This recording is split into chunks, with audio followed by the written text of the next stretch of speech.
में आम आदमी पार्टी की महारैली का किया गया आयोजन, जिसमें शामिल होने पहुंचे पार्टी के राष्ट्रीय संयोजक व दिल्ली सीएम अरविंद केजरीवाल, पंजाब सीएम भगवंत मान। इस दौरान अरविंद केजरीवाल ने अपनी ही पार्टी के गठबंधन इंडिया के सदस्य कांग्रेस पर बोला हमला। कहा कि आपके आने से पहले दिल्ली में थी दो पार्टियां, दोनों में थी अच्छी सेटिंग कि एक बार तुम राज करो और एक बार हम राज करेंगे। वहीं भाजपा को लेकर कहा कि इंडिया गठबंधन से बौखलाई है बीजेपी, इन्हें है सत्ता प्यारी जो बेच देंगे देश।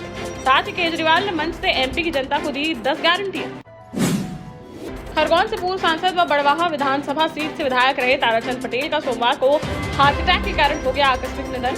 वरिष्ठ कांग्रेस नेता के निधन से क्षेत्र में दौड़ी शोक की लहर। समाज के वरिष्ठ जन व गणमान्य नागरिकों ने उन्हें श्रद्धांजलि की अर्पित। मुलायम सिंह यादव की छोटी बहू अपर्णा यादव बीजेपी से लड़ सकती हैं 2024 का लोकसभा चुनाव, जिसके लिए उन्होंने तैयारी कर दी है शुरू। सोमवार को दिल्ली पहुंची अपर्णा यादव, जहां बीजेपी दफ्तर में राष्ट्रीय संगठन महासचिव बीएल संतोष और राष्ट्रीय महासचिव सुनील बंसल से की मुलाकात। इस दौरान उन्होंने मीडिया से बातचीत में कहा कि वह चुनाव तो लड़ेंगी, लेकिन अपने परिवार के किसी भी सदस्य के खिलाफ नहीं उतरेंगी चुनाव मैदान में।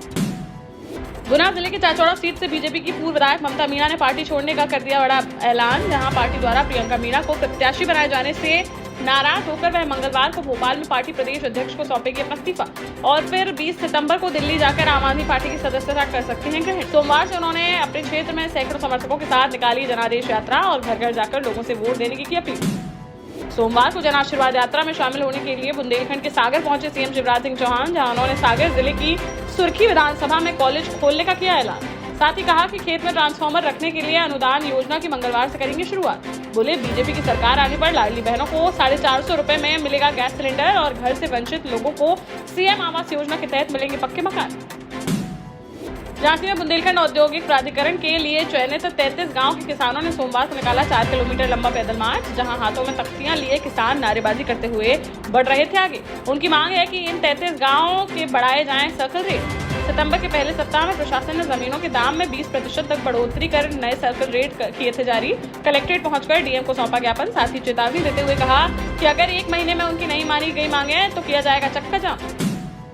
शिवपुरी जिले के करेरा क्षेत्र अंतर्गत रामनगर गधाई गांव के रहने वाले एक युवक ने एसपी ऑफिस पहुंचकर उसके साथ हुई मारपीट की शिकायत कराई दर्ज, जहां युवक ने शिकायती पत्र देते हुए बताया कि भाभी के साथ अवैध संबंध के शक में उसे खंबे से बांधकर रात भर पिटाई करते हुए कर दिया गया अधमरा। साथ ही उसे 2 बार खिलाया गया मेला। पुलिस ने 4 आरोपियों के खिलाफ मामला दर्ज कर उनकी तलाश की शुरू।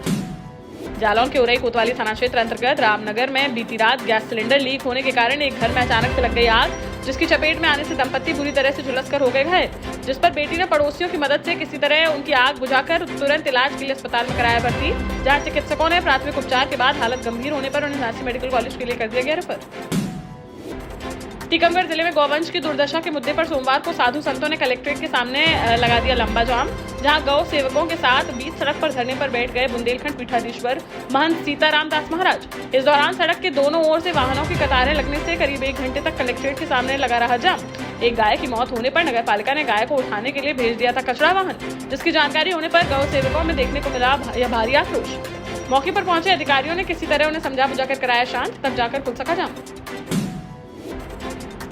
मध्य प्रदेश में कांग्रेस मंगलवार से निकालने जा रही है जन आक्रोश यात्रा, लेकिन उससे पहले ही यात्रा के थीम सॉन्ग को लेकर हो गया विवाद। बीजेपी ने कांग्रेस के चलो चलो कांग्रेस के संग चलो सॉन्ग को लेकर खड़े किए सवाल।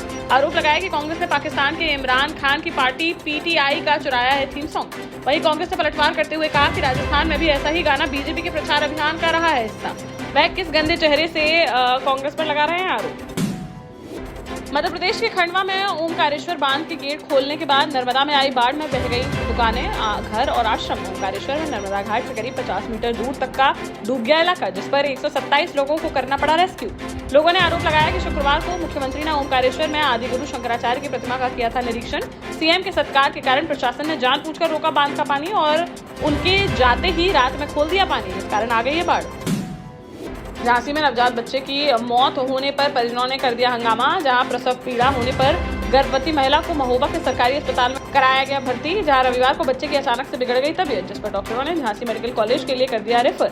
आरोप है कि रास्ते में 108 एम्बुलेंस वालों ने निकाल दी नवजात बच्चे को लगी ऑक्सीजन, जिस कारण झांसी पहुंचने से पहले ही उसकी हो गई मौत, जिससे गुस्साए परिजनों ने मेडिकल कॉलेज के गेट नंबर 2 पर एम्बुलेंस को रोक लिया और मृत बच्चे को रखकर बीच सड़क पर ही लेट गए परिजन। विवाद बढ़ने पर मौके पर पहुंची पुलिस एम्बुलेंस को ले गई चौकी। वहीं परिजन बिना शिकायत किए ही शव लेकर हो गए रवाना।